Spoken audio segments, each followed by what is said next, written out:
Zuko Alone is the 7th episode overall of the season 2, also known as Book 2, Earth of Avatar The Last Airbender.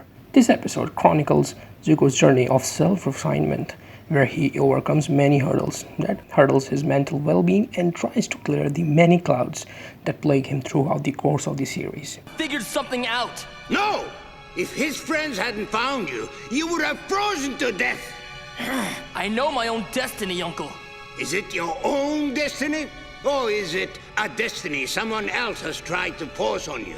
So I recently revisited and went through all the episodes of Avatar, and after many years of my experience with this epic show, I still ponders over Zuko Alone and how it still holds up as a visual marvel in terms of fleshing out a character to a limit that it becomes a requirement for you to root for the character, who is a complete opposite, like a single coin having two sides. So in this video, we will analyze every aspect of Zuko Alone and why it is a major turning point for the character, all along with some impact that is visible throughout the follow-up show, sequel comics, and of course, rest of the series too.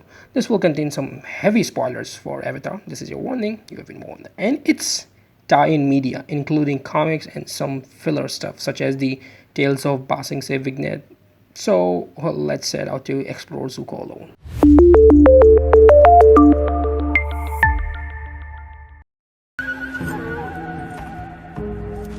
In terms of its presentation, Zuko Alone appears to be heavily inspired by the old age of cinema, especially with the Japanese ones. That said, influence can be directed towards the golden age of samurai, such as the works of Akira Kurosawa's directorial features including Yojimbo, Seven Samurai, and Kagemusha. The aforementioned works all center around a protagonist finding meaning in his life that can fulfill his inner trembling void, along with solving the issues of other people who are suffering from something same kind of, whether it be a village or town who has a on and off run-ins with bandits or the antagonistic nature dudes that intimidates the populace. Whereas our character finds his way to a said town and helps the populace tackle this conundrum while carving something out of this situation that possesses some value to his life.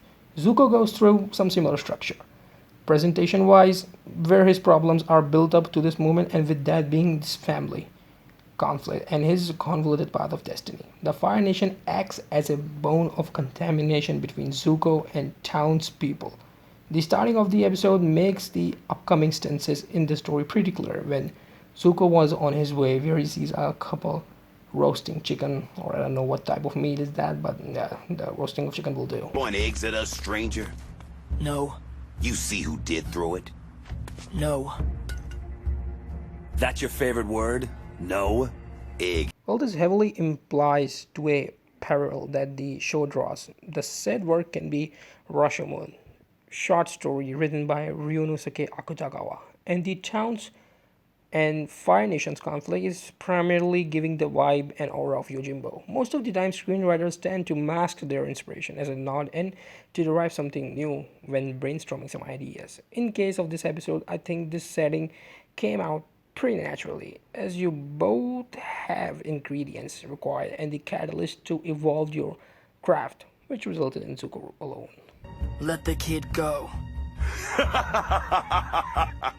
Who do you think you are? Who I am. But I know who you are. You're not soldiers. You're bullies. Freeloaders abusing your power. You gonna let this stranger stand there and insult you like this?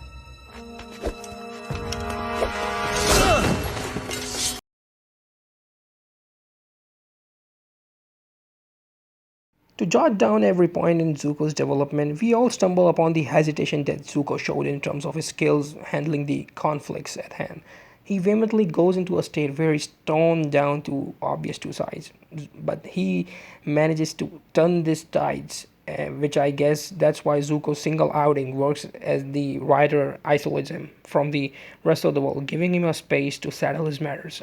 The difference thing about this episode is the amount of time that the narrative had to build this character's escalation. The primary focus would be the exile for Zuko, his true exile, which he engraved himself on from all the way when he entered into the hunt from the other tower. It's all basically themes used in this show. Totalitarianism, Totalitarianism. I just suck at saying this word. So I'm basically trying it for 4 years, which basically seizes all political upheaval with oppression. It's all done to fulfill the greed and lust for power. The Zuko is the one who is indoctrinated with this ideology. That's why he never stands to reason, resulting in the impatient demeanor shown by him. Punishment, he was banished and sent to capture the Avatar. Only then could he return with his honor. He does not want anyone to stand in his way, as his brainwashed mind only cares about honor. Destiny to capture him. Want the Avatar. I want my honor, my throne.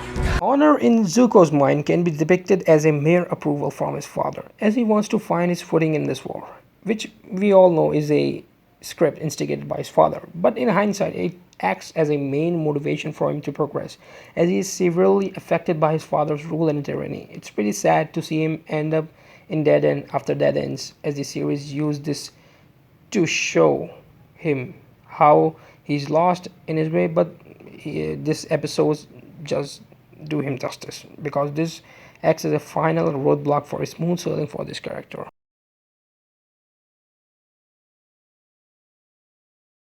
Let's see how development fares in the side of Tyne Media. Yes, we are talking about comics, not video games.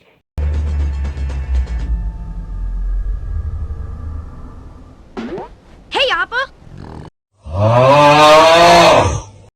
In the continuation comics called The Promise, which takes place after the series chronicle how the remnants of Ozai ideology still plague him to this day. This can be tracked when he goes for some aid to his father, so he can possibly churn out a solution for the current problem at hand. It all takes place when Earth Kingdom's king and Aang, along with Zuko, decides to merge Earth and Fire Kingdom under the Peace and Harmony movement. This all backfires, because obviously you have to go through it. When Zuko was unable to control the uprising, when some colony Fire Nation refused to go along with this treaty, as they don't want to give up their lands, Zuko starts to slip, which makes Aang to execute the condition of their promise, which was to kill Zuko if he ever deteriorates from the side of good.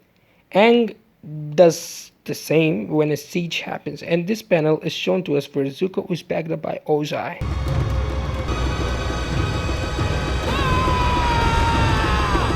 There is terrific tension between our heroes, but Zuko gains the upper hand again in his own psychological warfare, which goes on to show us that he has come a pretty long way. Iroh has the answer to all of this, which is obviously he is Iroh.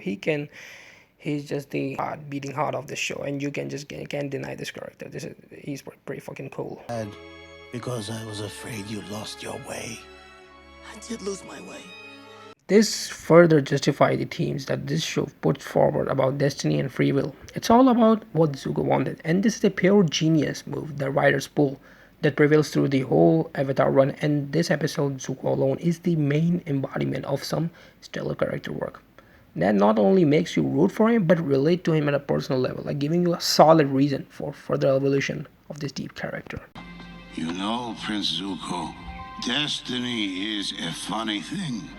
You never know how things are going to work out, but if you keep an open mind and an open heart, I promise you will find your own destiny someday.